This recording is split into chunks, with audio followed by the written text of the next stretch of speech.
you know, as an outsider, and I feel like an outsider returning back to the United States, I'm completely shocked with our whole presidential election system. I mean, I've known for a long time that the whole thing was rigged with these super delegates and delegates and everything else, and really it was a way for the rich and the elite to control who ultimately becomes president. And it's well known that exists. It's not a conspiracy or anything else.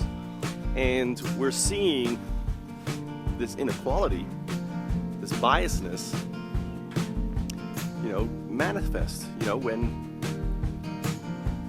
a candidate like Bernie Sanders can't get a fair representation, even though he has basically the support of the people behind him, it's sad.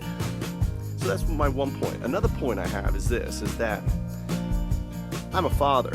I've got a 9-year-old, a 7-year-old, and can you imagine how parents around America right now are having to explain to their young kids the behavior of these, you know, these quote next presidents, the mudslinging and everything else in front of these young kids? And how, as a parent, can we say this is representational to the character of the presidency of the American people?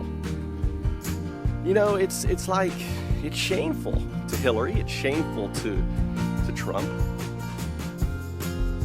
Unfortunately, I haven't seen enough Bernie, but I haven't seen Bernie slinging any mud. Have you? Bernie is just telling you how it is. And, you know, the biggest argument is always a socialist. A socialist. We live in a socialist country.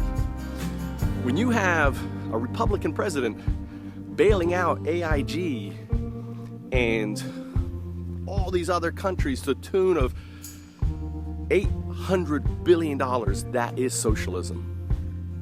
That's socialism. You know, it's funny because when the oligarchy of America, oligarchy is basically the rich and the powerful, the billionaires, who for the most part made their money off startups or working for a startup. Nearly every major significant billionaire, CEO of Facebook, to a guy you may have heard of called 500 Startups. I think his name right now. I have a beautiful thing that when I don't like someone, I can forget their name.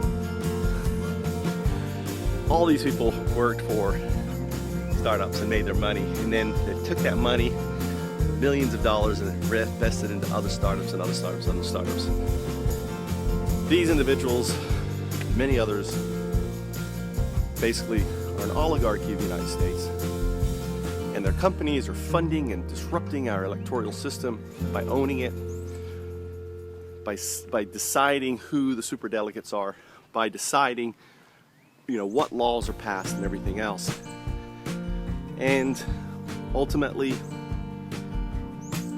the once great country we used to have is no longer here, unfortunately, and that's the reality.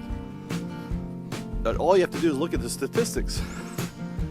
You know, what percentage do we fall on, you know, on number of criminals we have in our legal system? Why do we have so many criminals? You know, when I'm in Japan, we maybe see a murder once a month, and it's all of Japan, maybe in national news. And you just don't see the amount of crime and murders or anything else that we do see in the States. You know, the infant death rate in the United States is ridiculously high versus other first world countries. The bottom line is this, is that we have a system that's broken. We have an embarrassing example of, you know, of the American presidency right now. I don't know when the last time we had, you know, a president that we had riots and fighting and confrontation between two parties like we're seeing right now. I don't know when that happened last, and it never happened, to my knowledge, with the last presidents in the 30 years. And to me, that's actually a sign that pitchforks are coming. If Trump is elected, it's going to motivate terrorism. I think it'll motivate homegrown terrorism, because I think these individuals who he has alienated are so infuriated at him, and he represents that oligarchy taking power. I also see the potential of martial law and other things, because with a president like Trump, let's say he gets elected, he's going to use executive orders and other things in order to rein in the media, rein in the people, and other things that get under his skin. You know, to be president, you have to have thick skin. You have to be able to shrug off insults. And you have to be able to basically differentiate between this is something that I need to talk about, and this is something I know. The simple fact that Trump is talking about his lawsuit is has nothing to do with the presidency. What does that have to do with the presidency? What does it have to do with him, you know, pointing out that this judge has been unfair when he's a presidential character? And no one is talking about that. The relevancy of his topics. And it's great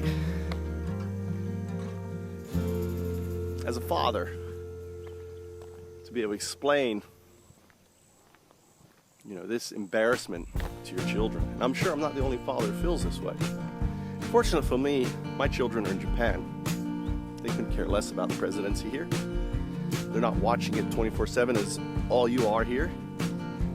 And ultimately, I'm so grateful that in 2004 I made that decision to move to Japan and have a family there. Now Japan, don't get me wrong, has its own problems.